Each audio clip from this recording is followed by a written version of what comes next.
legs.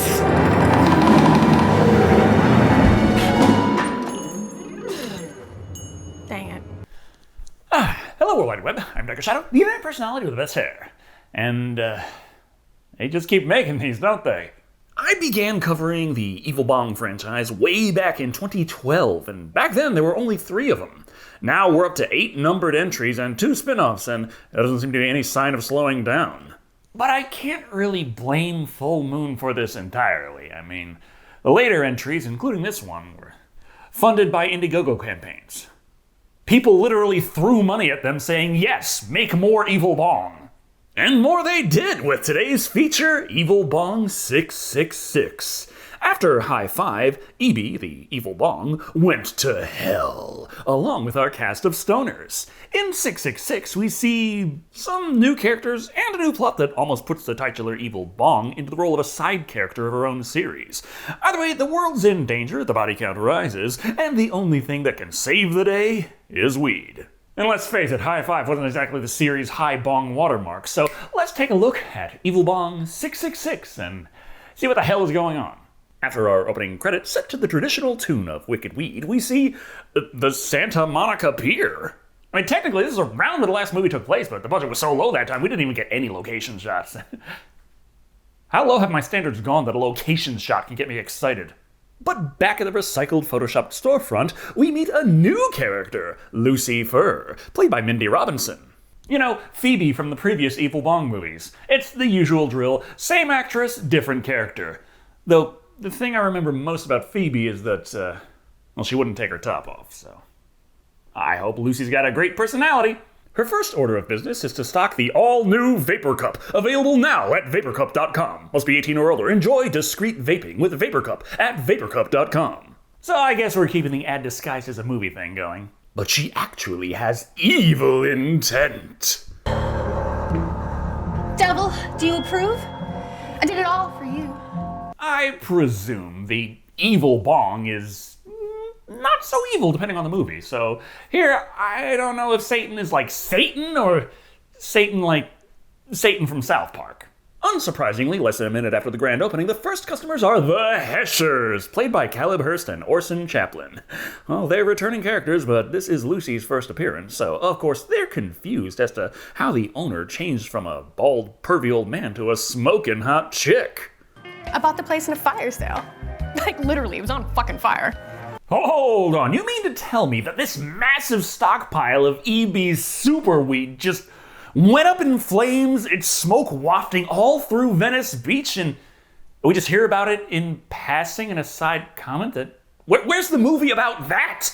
Point is, she owns it now and can show off merch from SmokeCartel.com. Get your water pipes today at SmokeCartel.com. But, we're getting ahead of ourselves. First, she has to hook these obvious addicts, so offers a free toke on the house. EB Kush, Gingerweed, and of course, Bongzooka. And funnily enough, despite the copious amounts of product placement all throughout this movie so far, the strains of weed seem to be the thing that they actually don't have for sale anywhere. The closest I could find was the Bongzooka jar for sale on a prop movie thing website, but they specified even then that it didn't even include the fake weed in the jar anymore. Wait, if it was fake, why did they remove it? Forget the variety, they just ended up smoking the EB Kush anyway, which, as we all know, packs a soul-sucking, stoning wallop. But it's the devil powder Lucy hits him with that really takes him out. Sadly, she's too slow to get both of them, but this was her plan all along. Murder! Sacrifices for her dark lord, resulting in a portal opening up and sucking the body inside before EB emerges. Hey, you're like the knickknacks on the shelf. Knick-knack, paddywhack, shut your fucking mouth! But having just escaped from hell, she's not exactly in the best of spirits. Having to explain to Lucy that she, EB, is the real star of this movie, and was trying to use her evil powers and weed to take over the world. Something a bit confusing to Lucy, as weeds become far more legal these days, but never mind that. I was stuck in sexy hell. No thanks to that walking boner, rabbit! Like the cute little fuzzy kind, or that gross man I bought the store off of. Well, which one sounds like it would fit better with the moniker of walking boner, Lucy? Well, actually, now that I think about it, Evie explains the basics of the last movie. Nothing head powers left her defenseless, and before she knew it, she was trapped in sexy hell. However, it seems that when Lucy killed the Hesher and kinda got off on it, it opened a portal to sexy hell, allowing her to escape. Bitch, you got some major fucking daddy issues, but I can work with that. But when you ain't got no arms or legs, and you need somebody to work the register, now what's a little perverted portal propagation between friends? Evie is right back on the world domination train. But in the meantime, back at, Killjoy's Psycho Circus? Killjoy is upset because Robin Sidney is back, and instead of Sarah Lee, she's back to playing Luann, but she insists she's actually playing Batty Boop, much to the chagrin of the real Batty Boop, who throws her ass on the street. Where's Killjoy? Killjoy? Where am I? Boop. Oh great, now I'm gonna have to watch the rest of the Killjoy franchise just so I can understand the Full Moon Features cinematic universe. Anyway, Luann heads out to Venice Beach, giving us some varied sets, actual location shots, and even letting me squeeze this review into still counting for an April of the Fools. How about that? However, all is not well at the weed shop, where Evie secretly is not okay with Lucifer's plans. Evie wants total world domination, and every sacrifice is one less servant under her influence.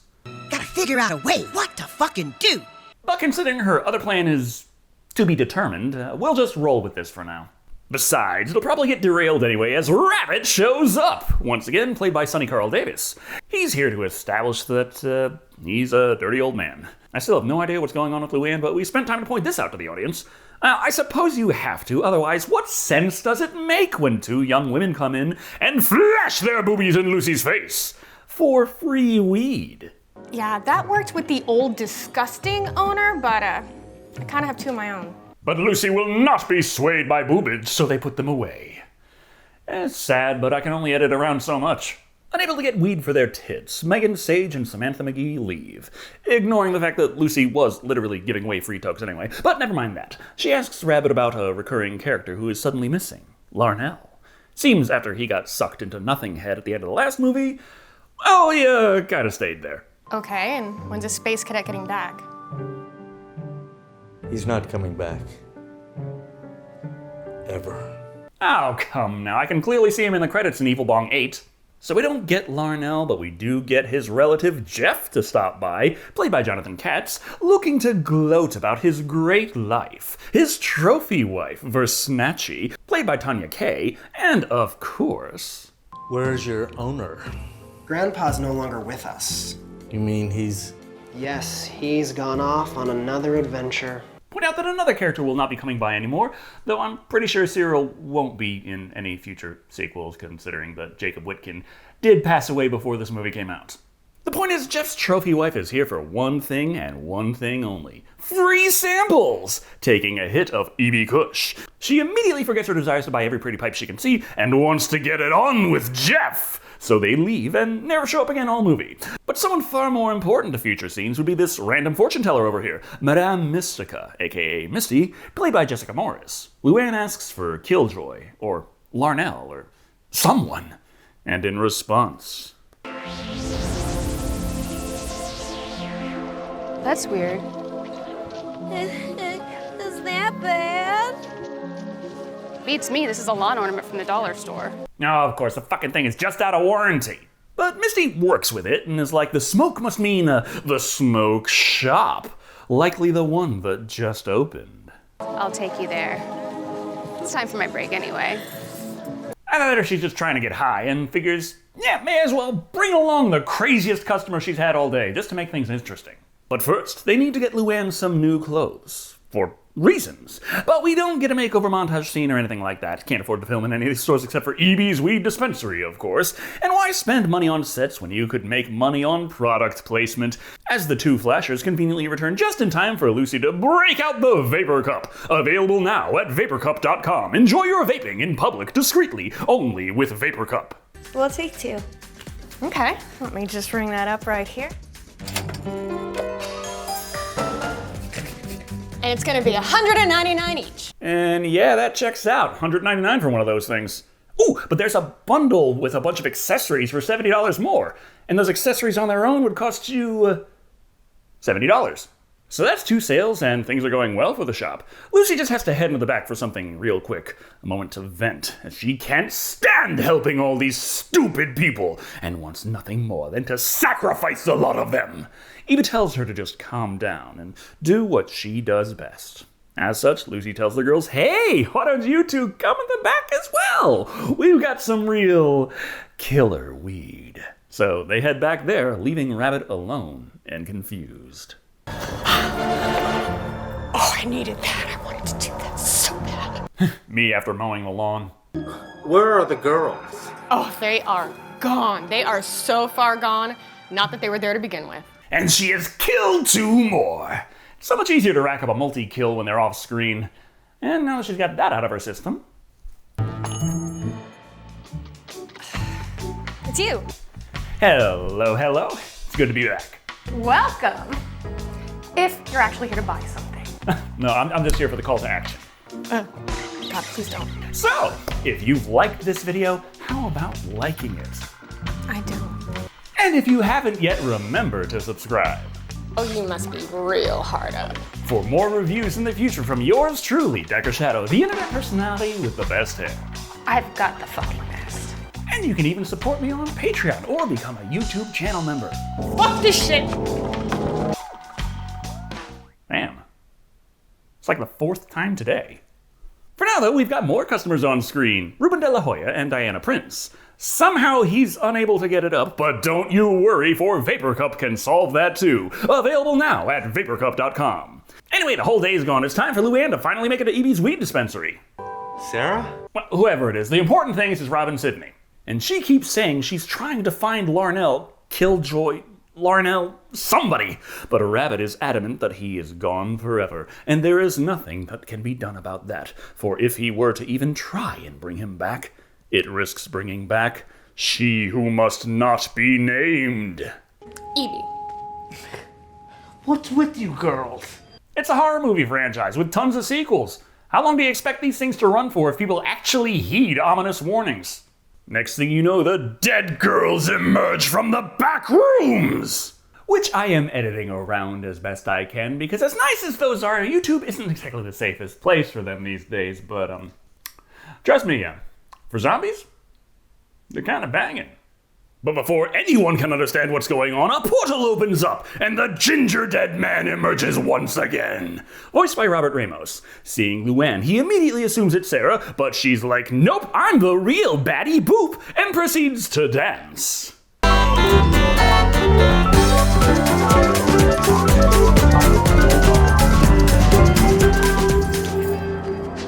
Explaining why she's not wearing that shirt for the rest of the movie.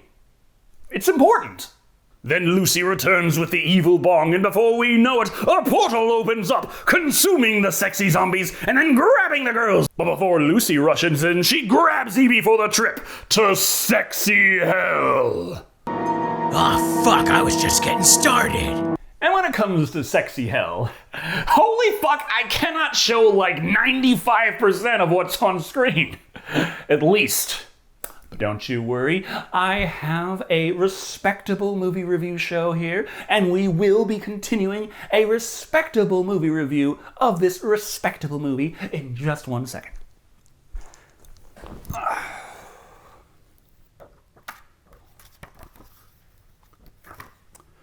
And the characters arrive within sexy hell. The sky crimson, the landscape, enormous naked women, mountains of asses and breasts as far as the eye can see. Though, without their heads. Don't want to make this weird now. Misty stands beside Luann, though the clown's wig is now blue as to not interfere with the green screen. Lucy arrives soon after, followed by Evie on a convenient shelf, though she is considerably less enthusiastic to find her in her new surroundings. I mean, how'd you feel if you just spent the first half of the movie complaining about where you came from, only to have your one and only employee bring you back there just to get their rocks off?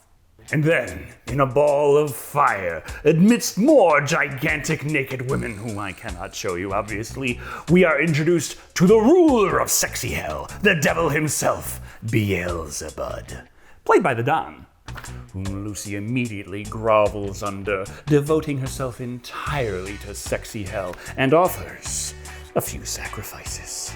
However, her offer of Misty and Sarah Luann Batty doesn't go over as well as she thought, as they don't do sacrifices in hell, but they do really fucked up orgies. It is sexy hell, after all. Distraught, she asks Beelzebub, hasn't he thought about taking over the world that cast him out? And he said he's been boning a little too much to get around to it.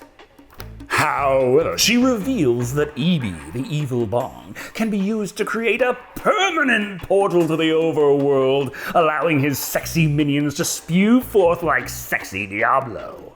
Which is news to me. I missed the part where Evie was able to control these portals or make them permanent. And the idea of sexy hell on Earth excites Beelzebub in more ways than one. Or actually in just the one way, but a lot of it, and he summons forth sexy demons. Full Moon found 3 women who were willing to be on camera wearing nothing but G-strings, red paint, horns, and tails. And he sicks the sexy demons on the girls, trying to tear their clothes off, but not so fast, for Misty pulls a fast one and pulls a demon's tail off, which destroys the demon. And demons are usually tougher than that, aren't they? I mean, even in H-Doom. And this somehow opens another portal, so Misty grabs Evie and throws her through the special effects. Or rather, holds her up to them until she disappears. We already got 6 movies out of that prop, no reason to break it now. That means the movie isn't an endless set of TNA, and I can actually show clips of it again. How about that? Rabbit and the Ginger Dead Man have made this easy on us, having not done a damn thing while all this was going on. But when Evie returns, she brings news of the terrors of hell that await the world, intent on killing all the human population before she gets a chance to take over the world. Your mission is to get back down to sexy hell and kill their ass. Wow, I'm just like Ramdo. So once again, the bad guys are becoming good guys because there's an even bigger bad guy that has arrived that they need to stop. And this just makes me wonder what's going to happen next that Satan is going to have to work to prevent with the help of his best friend, Killjoy. In order to achieve Nothing Head, Rabbit grabs a brand new Vapor Cup, available now at vaporcup.com, and takes a massive hit. That means he opens a portal. Because that's really not all that hard, it seems. And the Ginger Dead Man goes back to hell. I guess we just wait. Rabbit, was your plan from the start literally just to walk on set and hang out until the movie's over? Because Evie has other plans. The one Ginger Dead Man army is fine, but they need to prepare in case he fails. So from Nothing Head, Rabbit somehow gets an idea. Fight a monster by creating a monster. It tell you how? Weed. Duh. Honestly, I don't even know if that was in the script or if it was just Sonny Carl Davis ad-libbing at this point. So he gets baked and gets to bacon. A little homage to Mary Shelley's Frankenstein, which I'm certain she would have been flattered by. They're making a new Ginger Dead Man. A Ginger Weed Man. Absolutely loaded with bud. Which I certainly hope they remember to decarboxylate first, but never mind that. Once they fill him full of mad scientist electricity, he bakes up a fine shade of green and is voiced by Brooks Davis. Right before the movie jumps back over to sexy hell, so yeah.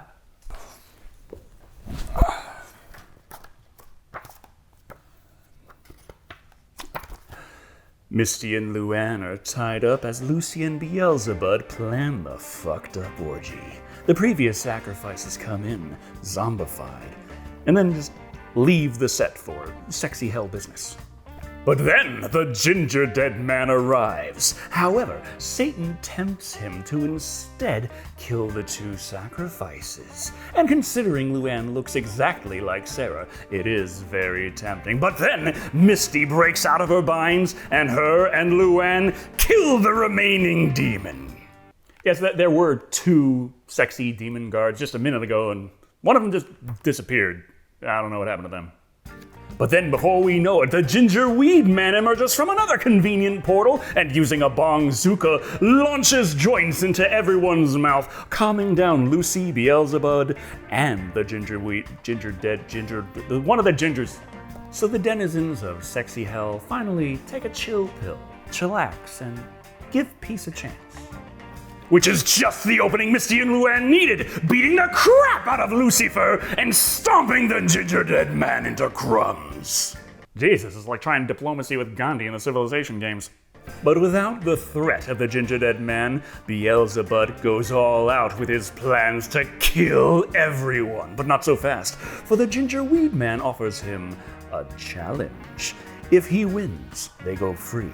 But if the devil wins, then they all remain in sexy hell and must remain sexy for all eternity. The contest? Smoke your opponent under the table. It's kind of like the devil went down to Georgia, except the devil found himself in Amsterdam. Now, the devil performs admirably well, but let's be real here. He's got his work cut out for him against the ginger weed man, a baked good who is literally baked, and his body itself is several grams of THC per ounce.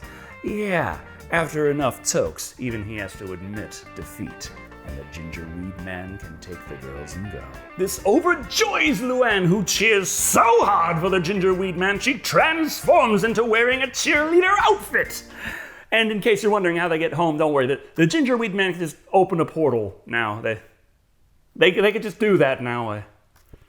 These things used to be a lot harder to pull off. Meanwhile, we're back at the weed shop, where the ginger weed man emerges, along with Misty and Luann. Luann back to her green wig, now that we don't have to worry about it messing with a chroma key. However, the real change comes when Evie's like, okay, great job everyone, now get to work selling my weed. We've got a world to take over. And Luann is so excited about another grand opening, she breaks out in a dance.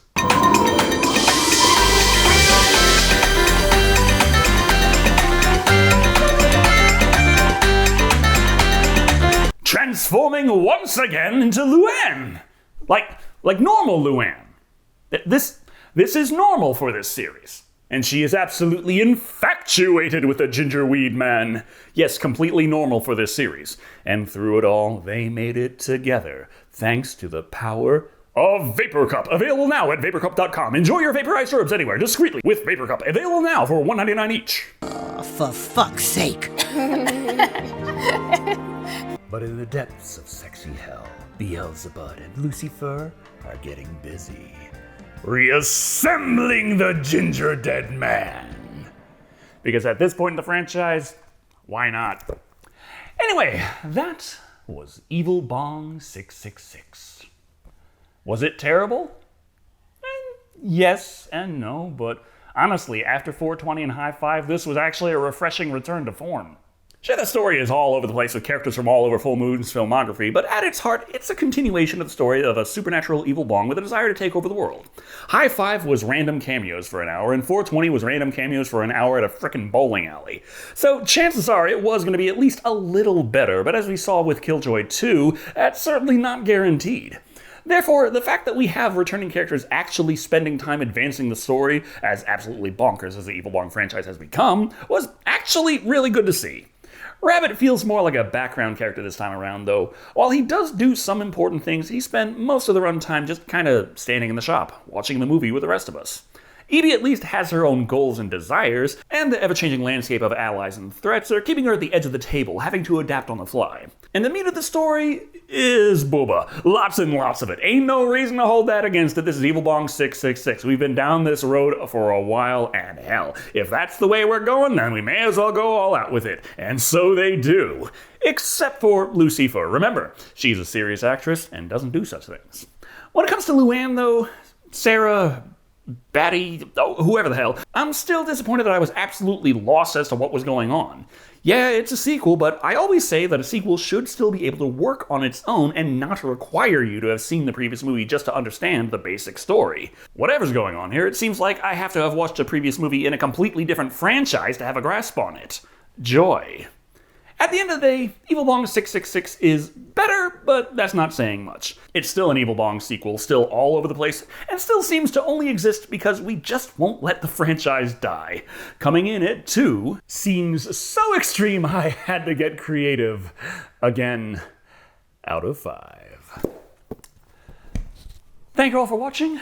I've been Shado, and remember, weed is only temporary, but sexy hell is eternal.